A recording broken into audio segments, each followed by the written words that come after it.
Hello, you're listening to a podcast short with Varun Jain from UniHawk and me, James Piecowye. How do you situate and deal with some of these conflicts with parents and schools and where you guys live adjacent to it all? How do you fit in? How do you make it work? Wow, that's a I would say it's not a question. I think it's a whole societal way of thinking, or the way actually community expects us to live life, etc., that we are talking about.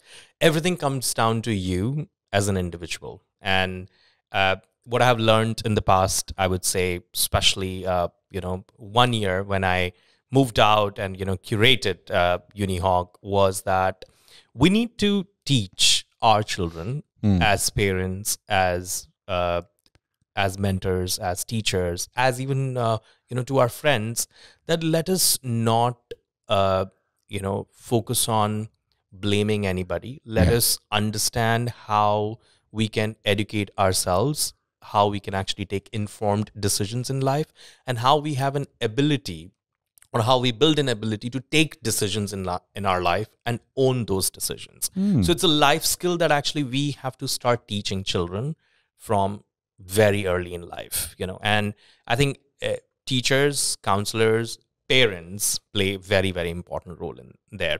So when I walk into school, I do rely on my teachers to guide me, but at the end of the day, the decision has to be mine. When counselors tell me these are the options that you have, but the decision has to be mine. So I think we are going to gather information to college, to school, to the universities. But at the end of the day, what I want to do in my life is my decision. Now, whatever I studied, am I actually directly using it in what I do on a day-to-day basis? No. But that entire experience really helped me, do what I do today. So I think you brought up three important things. Number one, the role of schools and the counselors and the formal high school education.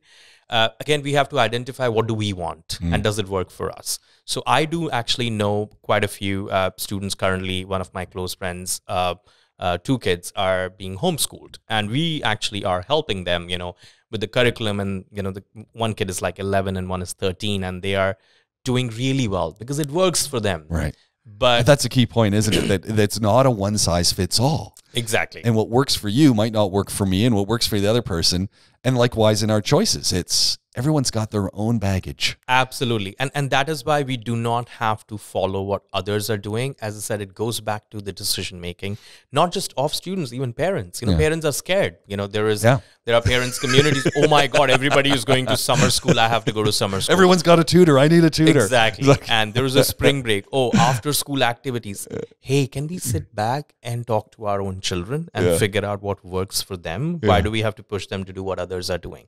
So it's decision-making of parents, it's decision-making of children. I think we should go out to gather information. Now, when you're going to college, of course, it's an expensive way of gathering information, knowledge, and experience.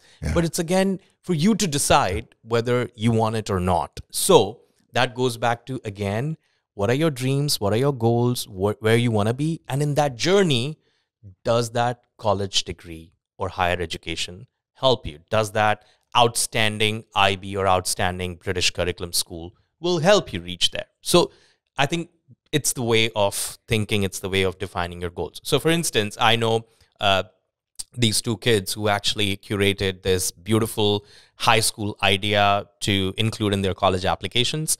COVID hit, they both got into Stanford, and then they decided to take a gap year and implement that idea. They, got some funding, and now currently they run a $1 billion organization and they are college dropouts, or they never even started college, and they're just high school passouts. At the same time, I know a few kids who actually ended up going to, say, University of Toronto with, some $100,000 scholarship, are very well settled and pursuing their consulting job in Toronto, and, became Canadian citizens now. At the same time, I know a kid who actually went to UAL, and studied this product design program, and he's currently working in Netherlands.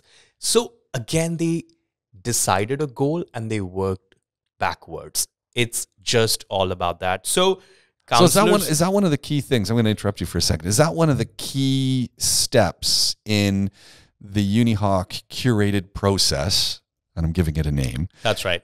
That when someone knocks on the door, when someone gets in touch, how do they get in touch with you, by the way? Just log on to www.unihawk.com. You heard it, www.unihawk.com. Someone logs in, they put in a request. That becomes one of the main things. Where do you want to go? Where do you see yourself? Well, actually, even not just that's the question. We just try to know you better. Yeah. Who are you? What are you? Because I think if you ask me today, hey, Varun, what do you want to do next in your life? I might know and I might not know. And if you ask, especially a 13-year-old or a 15-year-old, they might just get intimidated, So absolutely, yeah. I think. Oh no, they're going to look over at their parents. What do I want to do? It's like what do you want me to do? Is right. Yeah. So at UniHawk, our philosophy is something that I actually learned in college. It's a Japanese philosophy, which is SECI, SECI. Socialization, externalization, combination, and internalization to be able to create a new knowledge. So in our space, whoever comes in, whether you're a 13-year-old or you're a 23-year-old or you're a 33-year-old, we sit down and we socialize with you, we talk to you, we try to understand you better. And after that, we help you externalize everything that's going on within your mind, whether you know your goals, you don't know your goals, your passions, your activities, etc., etc. And then we combine it with our knowledge, right? What we know, what colleges we know about, what programs we know about, what kind of activities we can actually offer you. And then, candidates are able to create this new awesome knowledge. Hey, you know what? I have this eureka moment. I want to do this. Now tell me, how can I reach there?